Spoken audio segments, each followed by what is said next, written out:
खबर, रूस को आर्थिक चोट देने के लिए यूक्रेन की एक और अपील सामने आई है। ग्लोबल उद्योगपतियों से कारोबार रूस के साथ रोकने की अपील की गई है। रूस में बड़ी कंपनियां बंद करें अपने कारोबार, यूक्रेन की ओर से ये अपील की जा रही है। यूक्रेन के विदेश मंत्री कुलेबा की ओर से राजेश ये अपील की गई है ग्लोबल लेवल पर मात देने के लिए, रूस को अलग थलग करने के लिए। आपको लग रहा है कि दूसरे जो कंपनीज हैं या ग्लोबल जो बड़े बड़े कंपनियां हैं वो इस चीज को मानेंगी, स्वीकार करेंगी रूस के साथ?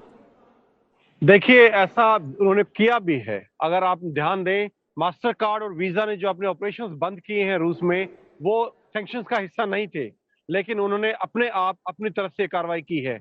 उसी प्रकार से एप्पल ने जो रशिया टुडे और बाकी रशियन मीडिया आउटलेट्स के को अपने प्ले स्टोर से हटाया है, वो भी सैंक्शंस का हिस्सा नहीं थे, लेकिन एप्पल ने खुद कदम उठाया है। तो कुछ बड़ी कंपनीज हैं, अमेरिकन कंपनीज हैं, यूरोपियन कंपनीज हैं, वो खुद इस दिशा में पहले ही कदम उठा चुकी हैं। और मुझे लगता है आने वाले वक्त में और कंपनियां जिनके इंटरेस्ट वहां पे बहुत ज्यादा इंट्रेंच नहीं है, वो आने वाले समय में ऐसे धीरे धीरे कदम उठाएंगी। चित्रा, ठीक है, कोमोडोर मैं आपके पास फौरन आऊंगी, लेकिन राजेश एक और छोटे से सवाल का जवाब मैं आपसे चाहूंगी। 13वें दिन स्थिति क्या है और आगे क्या कुछ नजर आ रहा है यहां से बढ़ता हुआ? देखिए चित्रा, मैं पहले इस सवाल का जवाब देने की कोशिश कर रहा था, बीच में आपका ब्रेकिंग न्यूज आ गया था। जी जी, देखिए, यहाँ अभी कीव में थोड़ा आपको हास्यास्पद लगेगा कि बाहर सेना खड़ी है, अटैक चल रहे हैं, लेकिन कीव में बिल्कुल शांति है। आज चौथा दिन हो गया है, 3 रात और चौथा दिन हो गया है, कोई बमबारी नहीं हुई है। यहाँ सुपरमार्केट में सिचुएशन इंप्रूव हो गई है, खाने का सामान आ रहा है, फार्मेसीज के बाहर लाइनें खत्म हो गई हैं। यहाँ तक कि जो मेट्रो जो लड़ाई के पहले दिन बंद हो गई थी, अब वो भी चलनी शुरू हो गई है। ट्रामवेज चलने शुरू हो गए हैं, ऑटो बस चलनी शुरू हो गई हैं, जो बंद हो चुकी थी बिल्कुल, वो आज सुबह से शुरू हो गया है। तो यहाँ कुछ ना कुछ चीजें सामान्य होती लग रही हैं। लेकिन इसके बाहर देखें आप आउटस्कर्ट्स पे, तो जो इरपिन है वहां भी घमासान जारी है लगातार। आज चौथा दिन हो गया है, बहुत भयंकर लड़ाई जारी है। ईस्ट में और साउथ में आप ह्यूमैनिटेरियन कॉरिडोर्स की बात को सीज फायर ना माने पूरी तरह से, ईस्ट में और साउथ में अभी भी लड़ाई जारी है। वहां लगातार रूसी सेना आगे बढ़ रही है, निप्रो नदी की तरफ और निप्रो टाउन की तरफ। तो जो ओवरऑल सिचुएशन है वो, इसीलिए मैं आपके जो मिलिट्री एनालिस्ट थे उनके बारे में बात कर रहा था कि सिचुएशन को अजीब सी लगती है कि रशियन फोर्स लगातार टेरिटरी गेन कर रही है, लेकिन टाउन्स के अंदर नहीं घुस रही है या उन पे कब्जा करने का बहुत भरसक प्रयास नहीं कर रही है, एक्सेप्ट इन केस ऑफ खरसोन, क्योंकि खरसोन से उन्हें क्रीमिया के लिए पानी चाहिए था। उसके अलावा उन्होंने कहीं भी जो बहुत आसानी से कैप्चर कर सकते थे, जैसे मरियापोल है, बहुत पहले कैप्चर कर सकते थे, लेकिन नहीं किया।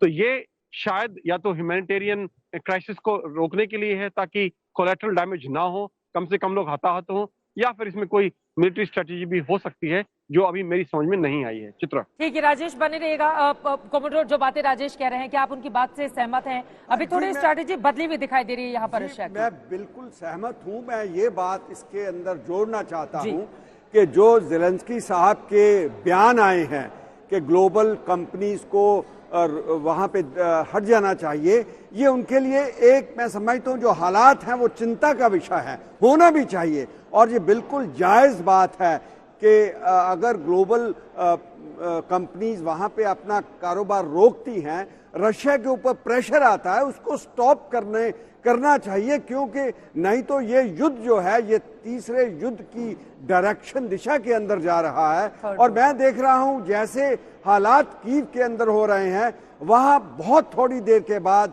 Hand to hand fight, street fighting बड़े भयानक तरीके से शुरू हो जाएगी, क्योंकि दोनों तरफ की आर्मी जो वो डिटरमिन्ड है उसको रखने के लिए। तो कत्लेआम तो होगा, मगर ये एक बहुत सीरियस बात हो जाएगी। तो इसलिए मैं पूरा ज़ेलेंस्की का समर्थन करता हूं कि वेस्ट को इसके अंदर कुछ आना चाहिए, कूदना चाहिए। अगर और नहीं तो उसके जो बड़े शहर जैसे व्लादिवोस्टोक है, मॉस्को है, क्रेमलिन है, उसके ऊपर कन्वेंशनल मिसाइल डालनी चाहिए। आगे बढ़कर इस जंग को रोकने की कोशिश करते हुए नजर नहीं आ रहे हैं।